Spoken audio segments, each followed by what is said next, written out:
이제 대한민국 정부가 수립되었습니다.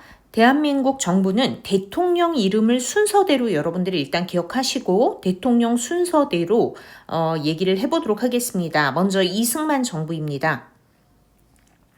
이승만 정부는 1948년부터 4.19 혁명으로 무너졌기 때문에 60년까지 12년 동안 지속되었습니다. 이승만 정부의 핵심적인 특징은 세 가지로 정리를 해볼 수가 있을 텐데요.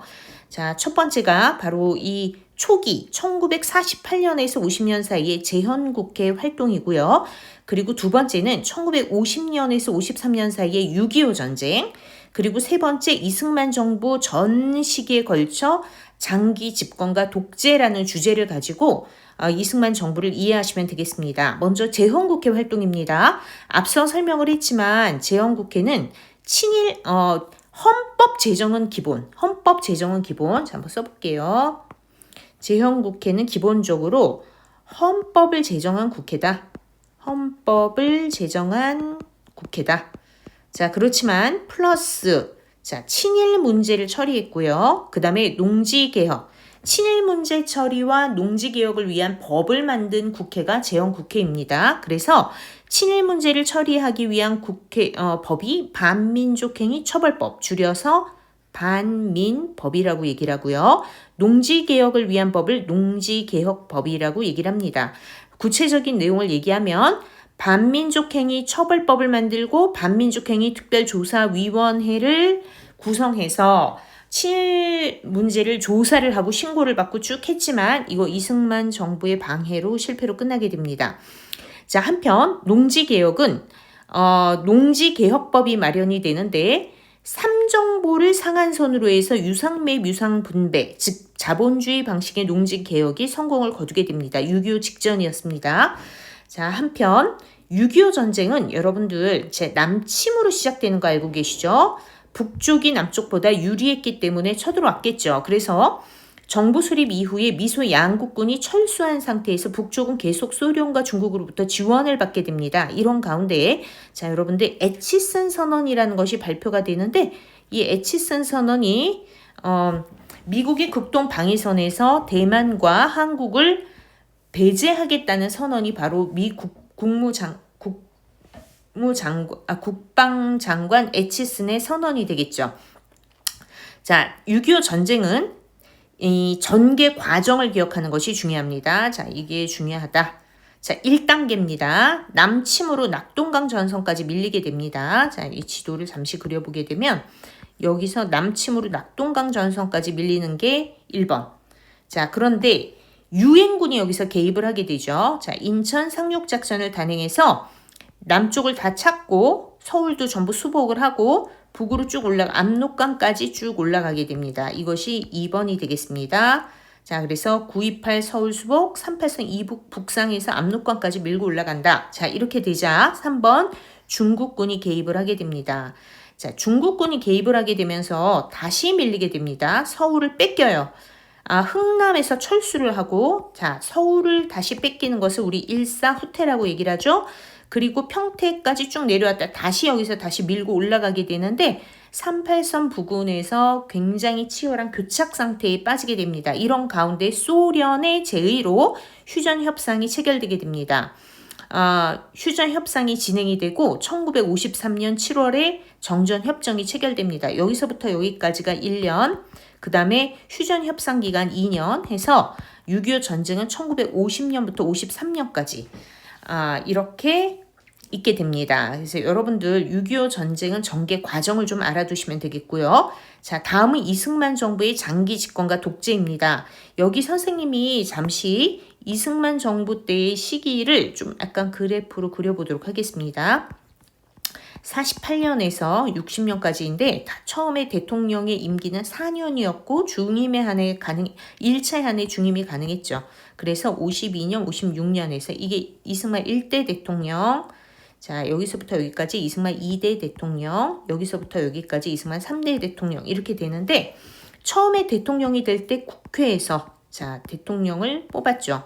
자, 그런데 이승만이 인기가 없었습니다. 그리고 임기 2년짜리 재헌국회가 끝나고 50년에 새 국회가 구성이 되었는데 반이승만 세력이 대거 국회에 진출을 하게 되면서 이승만은 더 이상 국회에서 대통령을 뽑는 방식으로는 대통령 하기가 어려워졌죠. 자, 이때 6.25 전쟁 중입니다. 6.25 전쟁 중에 아주 그 자유당을 창당하고 그리고 깡패 조직, 백골단, 따뻘대 이런 조직까지 동원을 하고 그리고 이승만에 반대하는 국회의원들을 협박하고 위협하는 가운데에 1950년 6.25 전쟁 중에 1차 개헌을 통과를 시키게 되는데 그 골자가 뭐냐? 바로 직선제 개헌이었습니다. 이걸 우리가 발췌 개헌이라고 합니다. 자, 발췌 개헌. 그래서 대통령을 국민이 직접 뽑는 방식으로 바꾼 다음에 52년에 대통령이 됩니다. 52년에 대통령이 된 다음에는 56년까지 하고 나가야 되죠. 자, 그런데 이승만은 또 여기에서 새로운 법안을 마련하게 됩니다. 뭐를 마련하냐? 초대 대통령에 한해서 중임 제한이 없다. 자, 그런데 이러한 개헌안도 문제가 되지만 이게 우리나라 2차 개헌이 되게 됐는데요.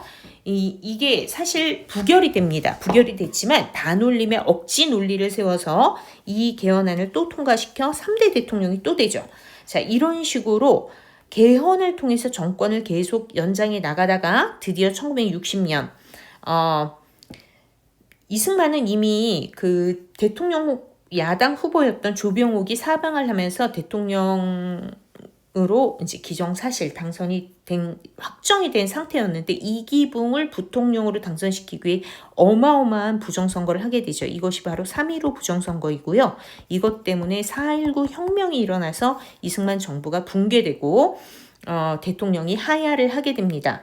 자, 특히 여기 보면은 독재 진보당 사건 이렇게 나와 있는데 2대 대통령이 되고 3대 대통령이 되고 나서 56년부터 60년 요 사이에 이승만의 독재가 굉장히 심해집니다. 그래서 정부를 비판하는 경향신문을 폐간한다거나 아니면은 국가보안법을 더 개혁시킨다거나 아니면은 진보당 사건 조봉암 자신의 라이벌이었던 조봉암을 간첩으로 몰아 사형시키는 사건, 이런 사건들이 일어나게 됩니다.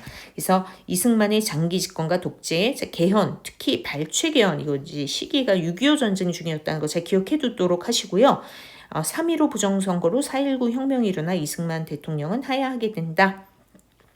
자, 그리고 나서 이승만 정부가 붕괴되고 나서 허정을이라는 사람 내무부 장관이었는데 이 사람을 수반으로 하는 과도 정부가 수립이 되고 이 과도 정부에서 2개의 개헌이 있게 됩니다. 그 첫 번째 개헌이 바로 우리나라 3차 개헌이 내각 책임제 개헌입니다. 내각 책임제라고 하는 거 여러분들 다 알고 계시죠? 내각 책임제 개헌이 이루어지게 되고요. 그 다음에 네 번째 부정선거 사범을 처벌하기 위한 소급입법. 그래서 3차 개헌, 4차 개헌이 허정 과도 정부에서 이루어지게 되고 이 내각 책임제도에 따라 총선거를 실시해 민주당이 압승을 거두게 되면서 장면 민주당 정부가 수립되게 됩니다. 대통령은 윤보선이었지만 실권이 총리였던 장면에게 있었고 장면이 내각을 구성해 국정을 이끌어가고 책임을 졌기 때문에 이것을 우린 장면 정부라고 합니다. 이 장면 정부에 대해서는 이제 내각 책임제 정부다 정도로 여러분들 기억을 해두시고 민주화 요구와 통일 요구가 다 엄청나게 본물처럼 쏟아져 나왔지만 거기에 제대로 대처하지 못한 상태에서 드디어 또 새로운 사건이 터지게 됩니다. 8개월 만에 뭐가 일어나냐? 5.16 군사 정변이 일어나게 됩니다. 그래서 5.16 군사 정변으로 권력을 잡은 사람이 이번에 다시 박정희다. 박정희는 여러분 1961년에 5.16 군사 정변으로 권력을 잡고 1979년에 12.6 사태로 물러나게 될 때까지 18년 동안 장기 집권을 했던 인물입니다. 그래서 박정희의 시기를 지금부터 어떻게 우리가 공부를 할 거냐면 박정희에 대한 거는 여러분들 시험에 반드시 출제가 되겠죠? 그래서 61년부터 63년까지 2년간의 군정부 시기 63년도에 군복을 벗고 민주공화당을 창당하고 또 이 군정부 시기에 대통령 제도로 다시 개헌을 단행을 합니다. 이것이 우리나라 5차 개헌인데요. 이 5차 개헌으로 대통령 중심식 개헌을 해서 박정희가 대통령이 돼서 두 번 대통령을 하는 거. 이게 바로 60년대 3공화국이 되는 것이고요. 이후 70년대로 넘어가게 되면 박정희가 유신헌법이라는 걸 만들어 엄청 독재를 하게 됩니다. 이걸 70년대 4공화국이라고 합니다. 그래서 시기별로 특징을 나누어서 박정희가 했던 일들을 한번 정리해 보도록 하겠습니다. 먼저 박정희 군정부 시기에는 국가재건 최고회의라고 하는 기구를 최고 기구로 두고 헌정체제는 중단된 상태에서 군인으로서 박정희가 통치를 하게 됩니다. 이때 교과서에 보면 사회정화운동을 한다, 화폐개혁을 단행한다, 농어촌 고리체를 정리한다 이런 내용들이 나오고요. 이 시기에 또 추가로 1차 경제개발 5개년 계획이 시작이 됩니다. 여러분들 경제개발 5개년 계획은 장면 정부 때 이미 준비가 되고 마련이 되었던 것인데 이걸 실행에 옮긴 것은 박정희 정부입니다. 그래서 박정희 정부는 1, 2차 경제개발 5개년 계획, 또 3, 4차 경제개발 5개년 계획, 특히 3, 4차 경제개발 5개년 계획은 중화학공업 중심, 부가가치가 높은 1, 2차는 경공업 중심 이렇게 차이가 있고 여러분들 이 경제개발 5개년 계획으로 말미암아 우리나라가 이제 경제적으로 급성장을 하게 되죠. 그래서 경제개발 5개년 계획이 시작된다라고 하는 사실을 여러분들 알아두시면 되겠습니다. 3공화국 때 있었던 일은 3공화국 때 세 가지를 기억하시면 되는데요. 우선 경제개발에 필요한 종잣돈을 마련하기 위해 한일국교 정상화, 한일 기본 조약이 체결됩니다.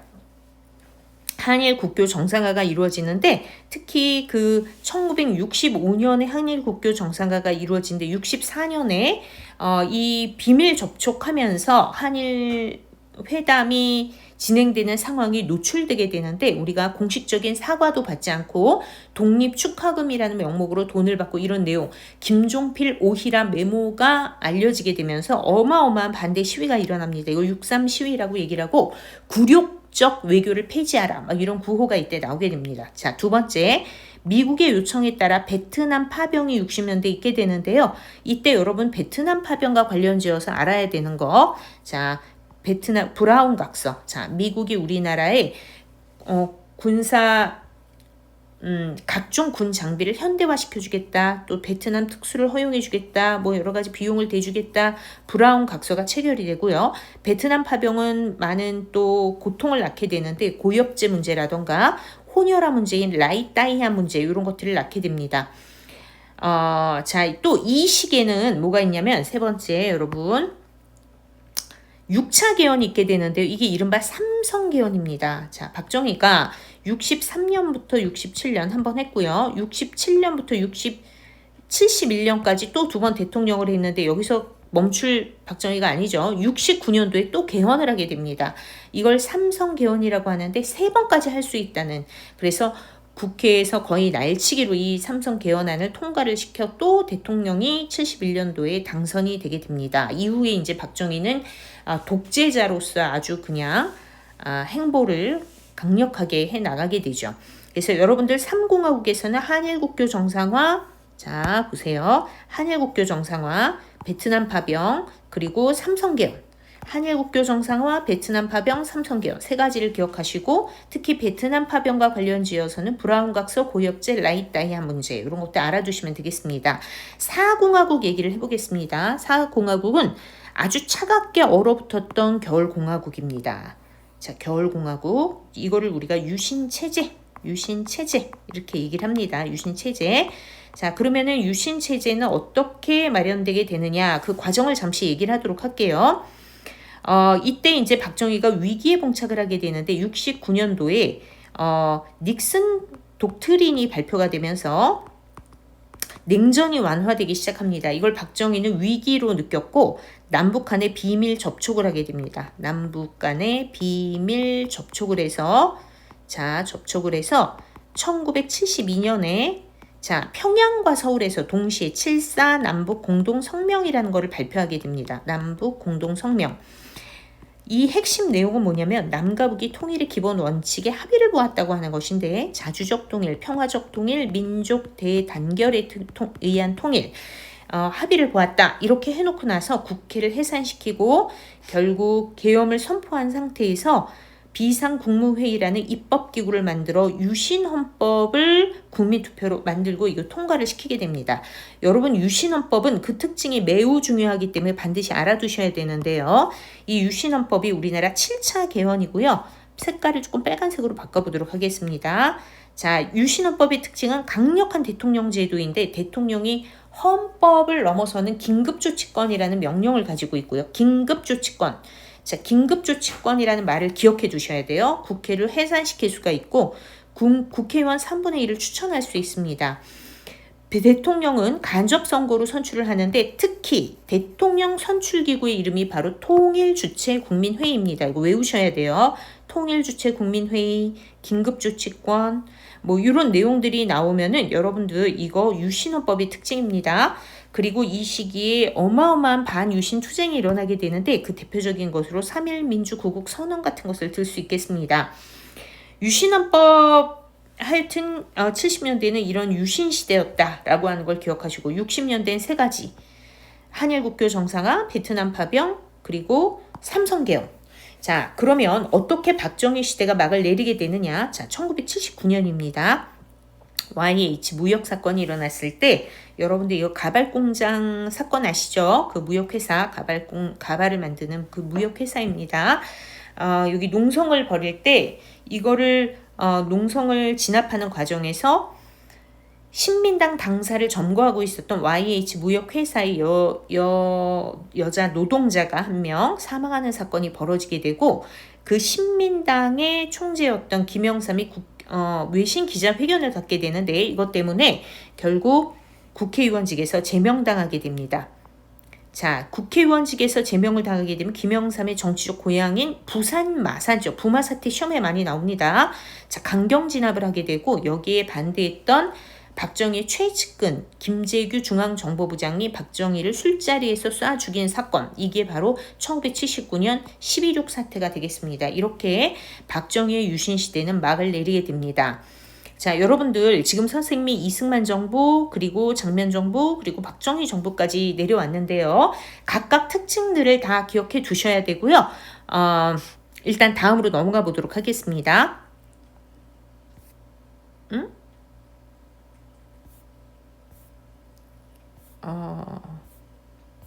잠깐만요, 여러분.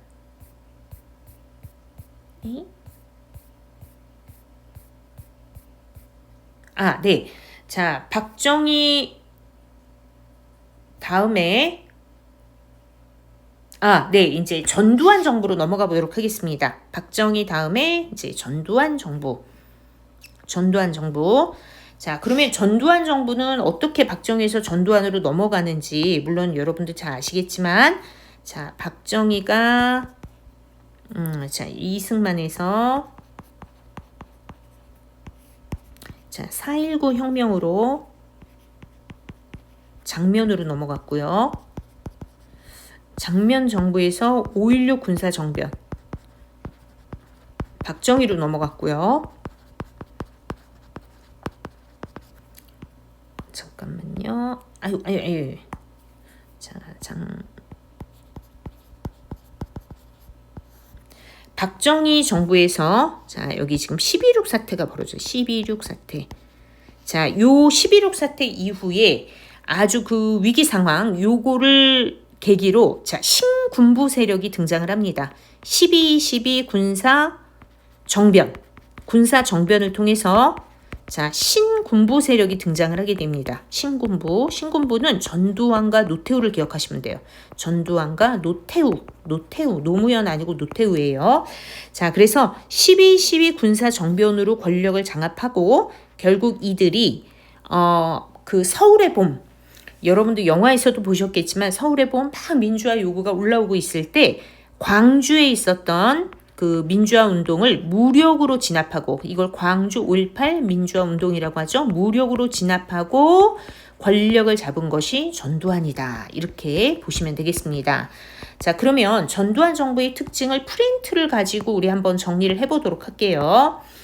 신군부의 권력 장악. 자, 신군부라는 용어를 좀 기억해 주세요. 새로운 군이냐? 자, 박정희가 옛날 군인이라면 전두환은 신군인이야, 신군부야. 광주 5.18 민주화 운동을 무력으로 진압하고 이제 전두환은 국가보위 비상대책위원회라고 하는 것을 구성하게 됩니다. 그리고 여기서 언론사를 전부 통폐합하고 언론을 장악하고요. 그리고 사회악을 일소시킨 다음에 삼천교육대를 설치합니다. 삼천교육대는 전두환 하면 삼천교육대 이렇게 기억하셔야 돼요. 전두환 정부의 특징, 자 이거 강경책과 유화책을 병행하는데 이거 알아두세요. 민주화운동, 반정부 시위, 노동운동에 대해 철저하게 탄압하는 정책을 펴고 언론도 다 통제를 합니다. 특히 전두환 시기에는 뭐가 있었냐면 언론을 통제하는데 보도 지침이라는 게 있었어요. 보도 지침.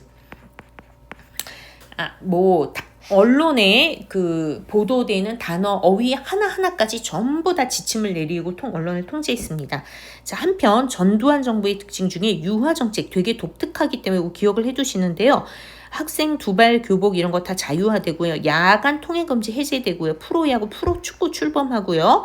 막 대학가요제 시작되고요. 여의도에서 국풍 80일 막 축제도 열리고요.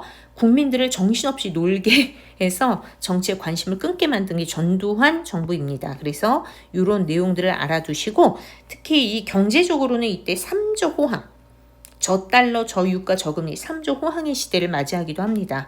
자, 그러다가 전두환 말기 때 자, 어떤 일이 벌어지게 되느냐?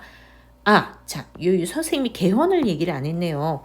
전두환은 있지 권력을 장악한 다음에 이제 8차 개헌을 하게 되는데요. 이 8차 개헌이 전두환 헌법입니다.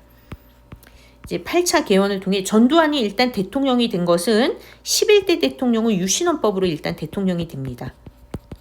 통일주체 국민회의에서. 자, 그리고 나서 개헌을 단행하는 데에 유신헌법이 워낙 이미지가 안 좋았기 때문에 이제 대통령의 임기를 7년 단임제로 바꾸고요. 자, 당연히 간선입니다. 간접선거인데 이 대통령을 뽑는 기구의 이름이 여기서는 대통령 선거인단이라고 합니다. 대통령 선거인단.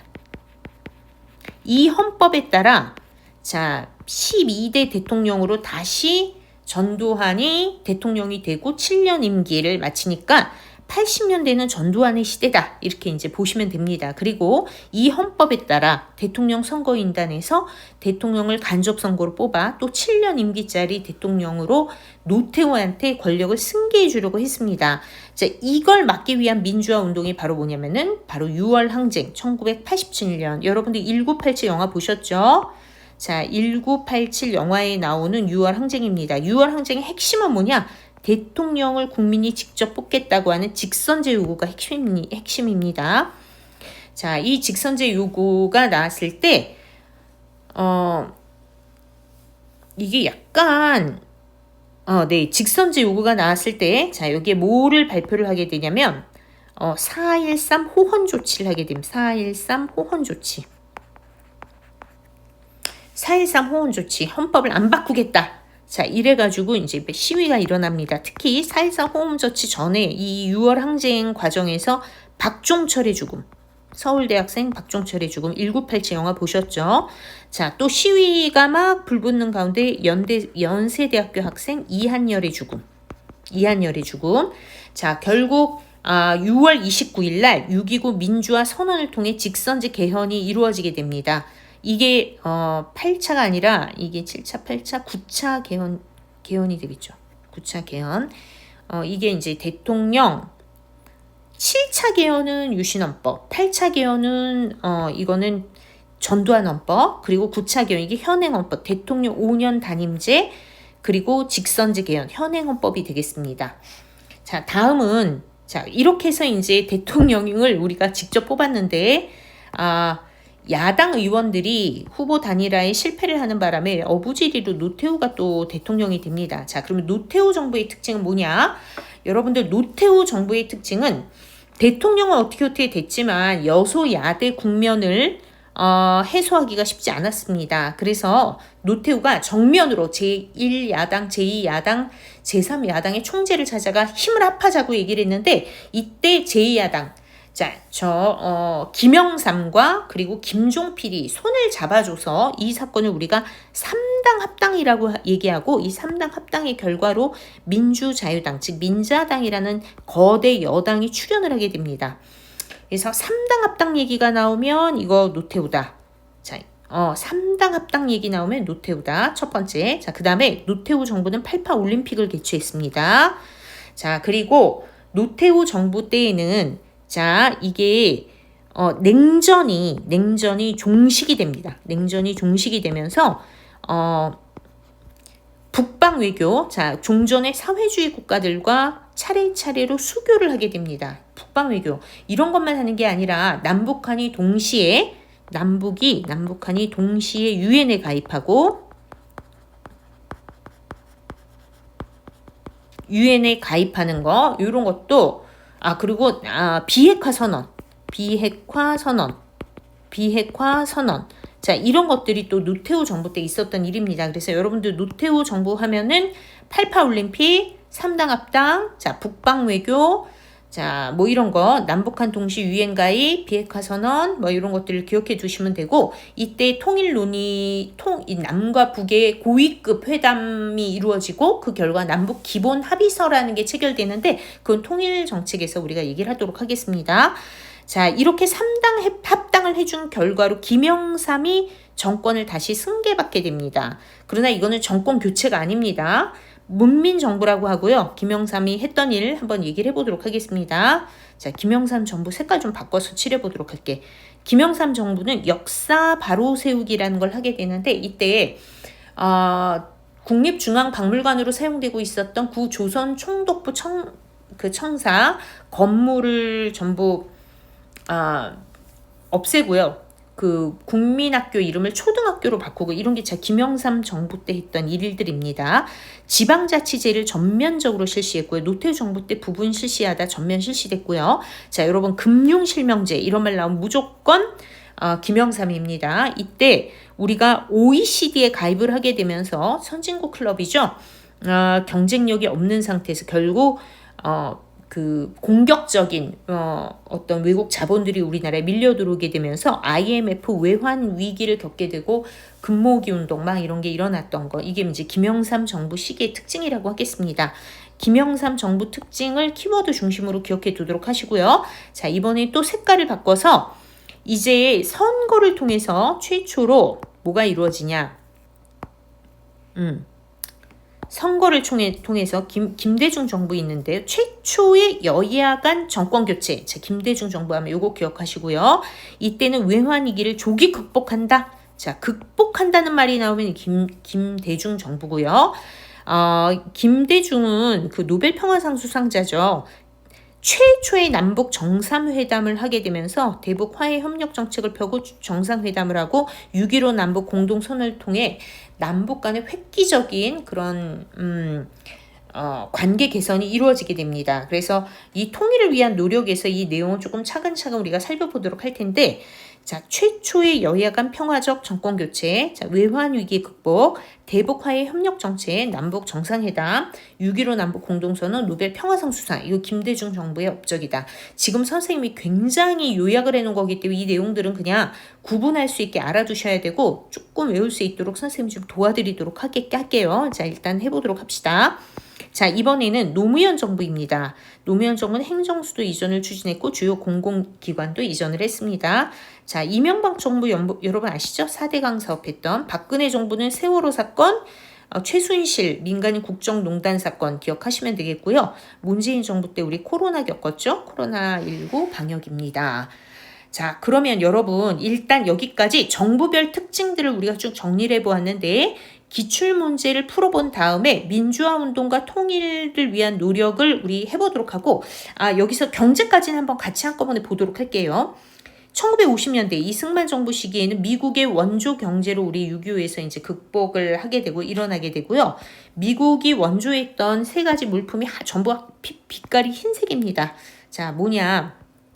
면화, 그리고 사탕수수, 그리고 밀입니다. 밀.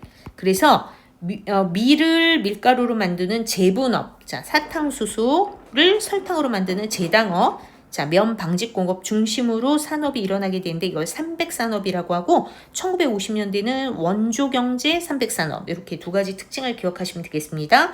1960년대에는 1, 2차 경제개발 5개년 계획을 했는데 이때 경공업 중심이고요. 1970년대로 넘어가면서 요거 조금 잘 알아두도록 하세요. 자, 70년대로 넘어가게 되면은 3, 4차 경제개발 5개년 계획을 추진하게 되는데 중화공업 중심이고 자, 오랜 세월 동안 이 우리 그 박정희의 경제개발의 특징은 뭐냐면 수출 주도입니다. 가격 경쟁력으로 밀어붙이는 수출 주도 그리고 공업 중심. 자, 수출을 하기 위해 싼 가격으로 밀고 나갔기 때문에 저임금 정책을 지속적으로 펴게 돼요. 그리고 이들에게 밥은 먹여야 되기 때문에 저고가 정책. 자, 농산물 가격을 싸게, 쌀값을 낮게 책정을 해서 그걸 계속 유지하기 때문에 여러분 노동자와 농민의 희생을 딛고 이루어진 것이 박정희식 경제개발입니다. 이런 가운데 이제 문제들이 대두가 되는데요. 그 결과 1970년대 자 시기를 좀 잘 기억해 두세요. 자 70년대에 노동 문제가 일어나게 됩니다. 여러분들 전태일 사건 아마 수업 시간에 배우셨을 거예요. 그리고 도시 농촌 간의 격차 문제를 해결하기 위해 시작된 것이 새마을운동인데 근면 자조 협동 이거 나중에 이제 어떤 정신운동으로까지 쭉 발전을 해 나가게 되죠. 그래서 새마을운동과 전태일 노동사건 70년대 박정희 시대에 연결시켜서 기억하시면 되겠고요. 90년대로 넘어가게 되면 여러분 자 요거는 OECD가 있까 IMF 외환위기 김영삼 정부 얘기죠. 자, 선진국 클럽에 가입하고 IMF 외환위기다. 그리고 80년대 전두환은 운이 좋은 사람, 삼족 호황의 시대의 대통령이었다. 자, 다음 민주화 운동과 통일 노력은 다음에 한번 끊고 다시 설명을 하도록 하겠습니다. 일단 여기까지 한번 끊겠습니다.